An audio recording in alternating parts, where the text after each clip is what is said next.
Hello everyone, I welcome you all to EPG Pathshala. I am Dr. Neha, affiliated with Tata Institute of Social Sciences, Mumbai. Today we are going to learn about Women in Development approach as part of the paper titled Gender and Social Work.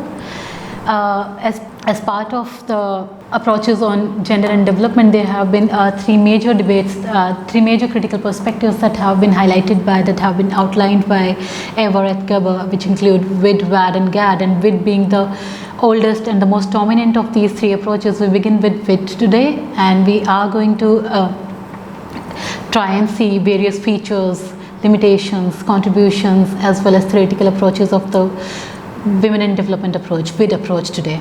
And during the course of the module, we aim to engage the students in understanding the global historical context of development of women as a distinctive category in development debates, policy and practice.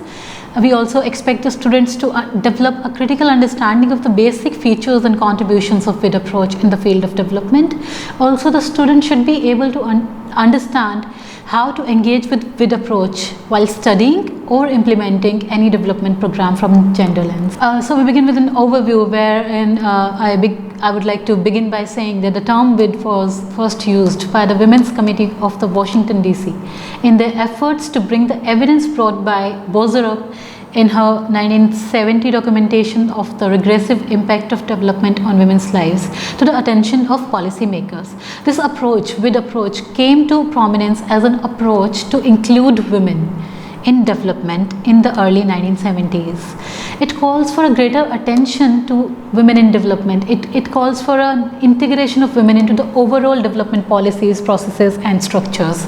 This approach also adheres to the beliefs and assumptions of modernization theory of development. It also stresses on pursuing, pursuing Western beliefs and Western values and economic growth. Then again, liberal feminism has also influenced and contributed to the evolution of WID approach, and the liberal feminists first began advocating for integration of women in development as producers and workers after Bozerup's book.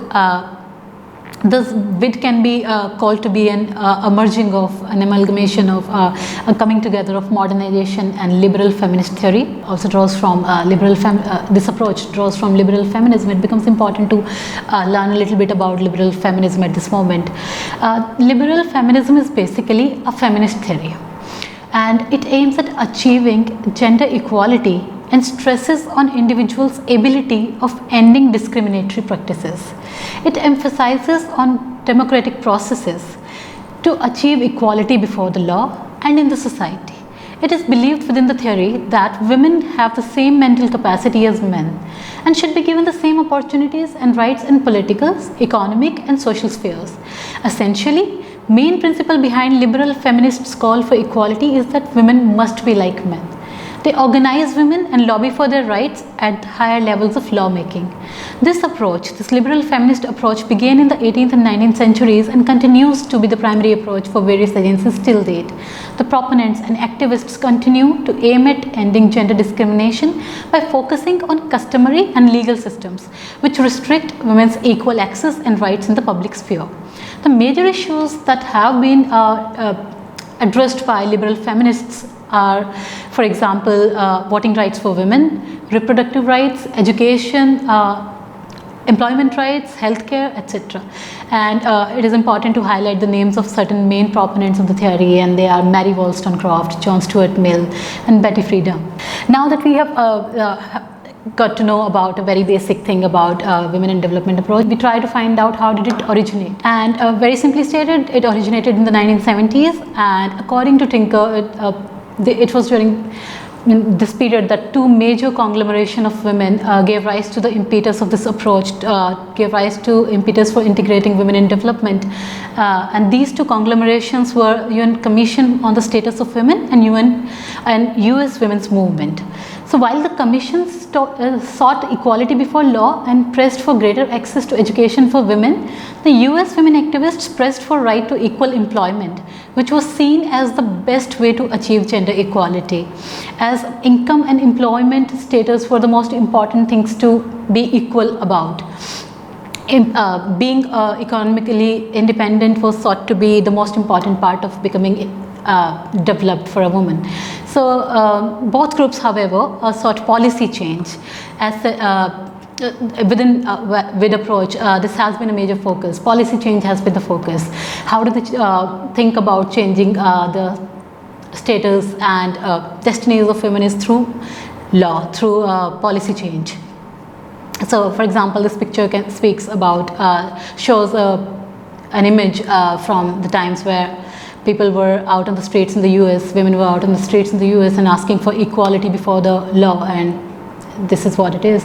And when you talk about the origin of WID approach, it is very important to talk about the book by Bozerup and how it has been seen as a watershed in thinking and planning about women. Tinker also calls it a fundamental book for you and decade for women. Coinciding with various social movements that were happening and the general questioning mood, this book legitimized the need for efforts to include women in development policies and programs, because it was seen to be a kind of evidence why women need to be brought in development equally and at equal pedestal. WID educates for the first time used scholarly material. For the first time in the history, there was this kind of use of scholarly material, the use of evidence to ask for, to question why women should not, why women have lesser or fewer rights than men, and why, how and why they should be having more and equal rights. Okay, so it was during the same period that liberal feminists' idea of equal opportunity of women was also taking place. It had become central. Some agencies created WID offices as well and had WID staff, for example, in places like Scandinavia, in Canada, etc. These staff and planners initiated assessment of women's lives and lived experiences and collected women-specific statistics. It becomes important to highlight here again and again that WID has been very important in beginning in initiating the collection of sex desegregated statistics for women and how they have been experiencing their everyday lives. And at international level, the concern with WID approach also became very apparent, and the World Plan of Action emerging at the Mexico Conference in 1975 set the agenda for the United Nations Decade for Women. Across the world, offices were set up with WID staff, and they were looking into development issues for women. So there is this, in this table one can find a very summarized form of the whole course, and students can get back to it if need be. But right now, what is important to talk about now that we have seen how it originated is what are the basic features of WID approach, what are the basic tenets of WID approach. And the major thing, the defining feature of this approach has been the focus on integration of women. WID approach is appreciated, and for initiating this integration, for initiating the call for integration of women into this development debate, the most significant corrective measure suggested by WID was emphasizing on the need for women to be actively integrated. They have to be actively integrated in development for an effective and efficient development to happen. They saw women's exclusion from market and their limited control over productive resources as the reasons for their subordinate status. The proponents thus focused on inclusion in productive lives, productive sphere, in public sphere for women. But this is again a problem as well, because they focused only on productive sphere of women's lives, and there has been criticism which will be discussed later. Second feature has been, for the first time, WID approach began and initiated and improved statistical measures, and there was this call for an beginning of sex desegregated data which was being collected now. WID called for improving statistical measures, therefore, and these measures of women's work, so that a better understanding of women's development needs and concerns can be made. There has to be some proof to say that we need this. So these kind of statistics were being prepared now, so that women WID planners had some proof to start calling for the rights of women in productive lives, productive sphere. Then one of the features is that there is this immense focus on women's practical needs, women's need for education, women's need for higher incomes, women's need for credit facilities, etc. WID also focused at the level of household management and how women should be more trained into household management, and how family planning skills and methods are also required. The proponents saw women in terms of what they could offer to development and not otherwise. This is again one of the problems which can be which will be discussed later in the module. Then when we talk about WID, we see that all the time the main tool which WID approach uses is policy change. To seek change in the lives of women, they seek change in the policy. They call for newer and improved laws which put women as equal persons as men. So this was primary on WID's agenda, and the kind of issues, the kind of the issues around which law change, legal changes and policy changes were sought were employment, education, access to law, empowerment and economic development. Now that these are the basic features, one thing which we need to also discuss about or talk about at least briefly is the role played by World Conferences on Women, which happened in Mexico, Copenhagen, Nairobi, etc. Why it becomes important is that these conferences played a huge role. They played a very significant role in bringing women's issues to the international level, to the level where everybody recognized that there are issues around women in development that have to be addressed and solved. These conferences were led by UN. So therefore these UN-led meetings could legitimize women's issues on a much larger scale, and also in eyes of the state leaders and administrators at a global scale, which was not perhaps possible by only women organizing themselves or only small groups doing something about the rights of the women. The conferences also became very important because they required state governments to submit some kind of statistics, some kind of record about the lives and work of women in their individual countries or societies. So these kind of data started coming during these conferences, because of these conferences. And also while there used to be this big high level meetings between high level stakeholders at political topmost level, there were also other women's groups and other human rights groups which were organizing themselves on the sidelines of the conferences everywhere around the globe. And this is something which is very, very important and significant, and which made it a very powerful thing, because these conferences sent message to the most wider population until now. So WID became a very significant concept by 1985 in the development processes affecting women. It also went beyond being a concept, and various scholars and practitioners adopted this while pushing for their goals towards women development. Now that we see what are the features and how it came to exist, we also need to carefully look into the theoretical underpinnings of WID. Within which we will primarily talk about modernization theory, the contributions, etc. WID approach relies on modernization theory. It draws from its origin, its evolution, etc. And the modernization theory is one of the first sociological understandings of development which tried to add social and cultural understanding to the claims of economic theory. It sees development as a unilinear evolutionary process of change from a traditional pre-modern society to a modern society. It perceives this movement in terms of various stages, each one more improved and each one taken at one time. The pre-modern traditional culture, beliefs, institutions and behaviors are seen as being impediments to the goal of being developed.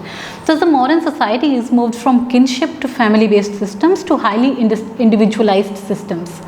The achievements under modernization framework are credited to individual efforts rather than ascribed statuses. Offering, so basically within modernization theory, the major proponents, for example, Talcott Parsons, gave a very functional understanding of division of labor, and this is what is problematic and can be looked at later in detail. But within this particular theory, women and men were socialized into certain gender roles. So it was believed that it would be best for them to take care of those roles because they are socialized into them, because they are trained into doing those roles. As women procreate, for example, it was seen as only rational to specialize in domestic labor and for men to take care of market outside their homes. Now we move on to see how WID responds to the changing modern world. The responses of WID scholars and advocates to development from a modern view builds the basis of many shifts in development policies and how they viewed women. WID raised some doubts over the market and economic growth-led development and its effects for women. Economic growth had failed to reduce women's domestic drudgery, and they were not sharing the new productive resources, the new opportunities, the new technologies. Gender roles and prejudices continued, and market was also gendered in its approach towards women. While WID advocates continued with the fundamental liberal worldview, they did depart from mainstream development thought. They brought to the fore that women were not benefiting from this economic growth model. Bozarab's book guided women in development approaches significant analysis of women's productive and reproductive lives across cultures and how, despite sharing reproductive roles, their productive roles differed across cultures. In the third world, for example, market preferred men as they had access to education, formal training, and they had been socialized into developing attitudes that suited the market.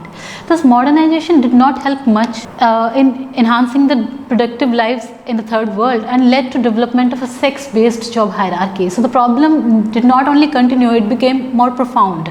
The modern economy had pushed women further to the margins of development. They lacked the much required training or qualifications, and they began to be viewed in the economy as secondary workers who could come to work if there was a need for the family for them to work, for example. Further importantly, it was sex role theory which was criticized by the WID advocates.